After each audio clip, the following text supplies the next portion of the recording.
All right, guys. It's Star Wars weekend. I went to it. I wanted to actually talk about it the night I went to it, Thursday night, beforehand. But then I went to it, and I didn't know what to think, so I blew it off a couple days. I went to a second showing today, and it's Star Wars. Everybody's talking about it, so why not talk about it also? Man, it seems to be a pretty divisive film. Some people are just freaking out about it, and everybody else doesn't know what to think. I'm going to spoil the shit out of this movie, out of Star Wars: Last Jedi. So, if you're watching this and you haven't seen it yet, you probably shouldn't watch this video, but I just wanted to talk about it. So, I guess I'll just tell you right away, I enjoyed it. I liked it. There was some really fun parts to it. But I think we all had expectations for what to see in this movie. I know I did, and I don't think they really touched on any of them, so it was kind of left me out when I left, thinking, what the hell. But anyways, yeah, overall positive. The Yoda stuff was absolutely just one of my favorite parts of the whole movie. Just seeing Luke again was pretty awesome. When the first time he went on the Millennium Falcon, or the only time I guess, but when he went on the Millennium Falcon, that was just such a great moment when he meets R2 again, and R2 starts, chewing him out for disappearing, and just his reaction to being in there. The new cast, they were pretty good too. I mean, they really pulled off the impossible with The Force Awakens. And then again with this, because most of the time you try bringing in a new cast for an old property, everybody rejects it, everybody hates it, but everybody seems to be pretty accepting of Rey, Finn, and Poe, and I know I am. It kind of seems like they're pushing Carrie Fisher's daughter up in the rebellion leadership too, which I thought that was pretty neat. I don't know if they're actually doing that on purpose, but she's in a lot of rebellion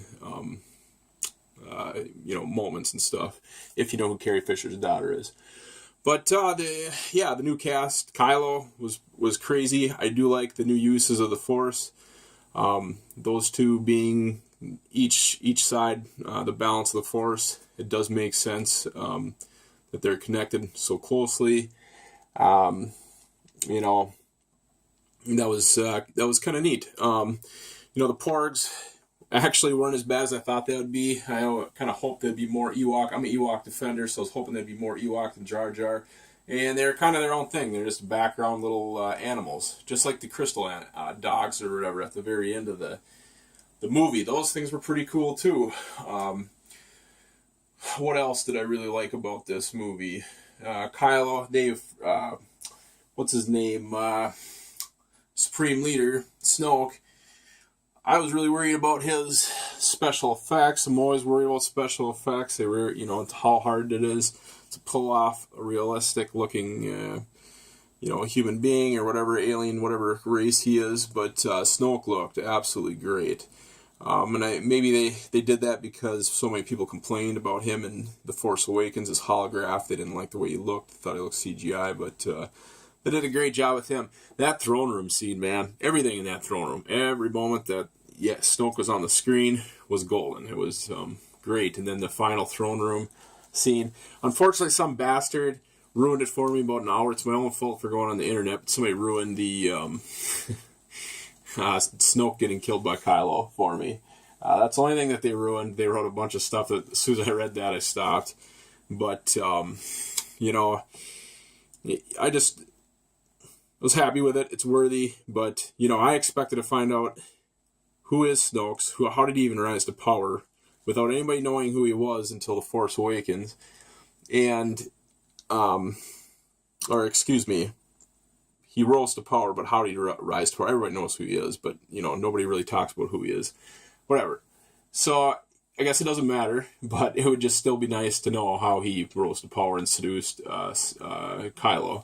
And you kind of expected Rey's parents. It's like the least thing I expected, that they're nobody. But it does make sense that she's as powerful as she is, since she's the other balance of Kylo. But it was good. So now on to the negatives. I guess I can just start out with Luke throwing the lightsaber over his shoulder. It really bothered me the first time. I don't know if it just kind of didn't sit right with me, because it's so disrespectful and so weird seeing Luke do it. Just disrespectful to the lightsaber.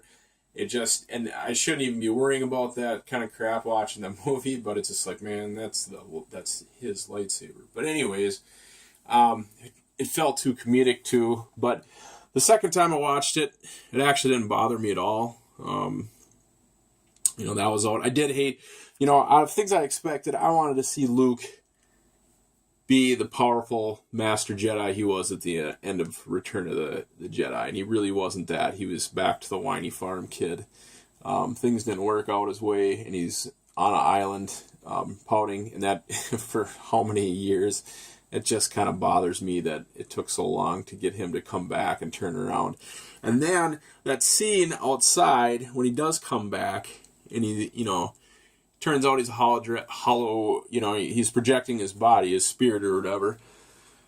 I really wanted to see Luke just take down some, Imperial fighters, or, the New Order, whatever, the First Order. I would have loved to see him take down some of those AT-ATs and just really tear some shit up, but it was still a cool scene. I didn't figure out that he was, a projection. I did I did catch the foot part and thought, man, it's weird he's not leaving any red there. It should have clicked in my head, but I guess I'm a little slow. But, like I said, after watching it the second time, a lot of the stuff that bothered me.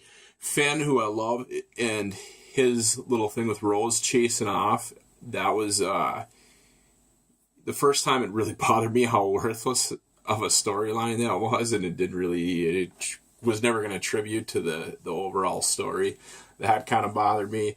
But the second time around, it doesn't bother me as much. It had its reasons for those scenes, but they just weren't that big of reasons for me to be okay with them. But still, whatever. Doesn't ruin anything. It's just a weird side story. Love seeing Finn do his thing. God, what the heck else is there? One more thing I wanted to talk about. Oh, it's stuff with Carrie Fisher. Floating like an angel in space with her Jedi powers. I love that. I know, it's one of those things that a lot of people hate or they really like. I really liked it. I thought it was so awesome to see her use her Force powers. It really bothered me in The Force Awakens, where it's like, you didn't really learn anything except for to sense people. You already knew that back in Return of Jedi and Empire, Luke reaching out to you, but it really bothered me in The Force Awakens. She never really uses any of her Force powers, so that was just great that she did that there. And I'm pretty sure I read somewhere after first Guardians of the Galaxy that humans can live in space for like 3.5 minutes before they do die, so it's not too far out of the reach of possibility, I guess. I could just be making that up with a crappy memory, but I'm pretty sure that's a thing. Anyways, that's what I think. I already went on longer, a couple minutes longer than I planned on going on.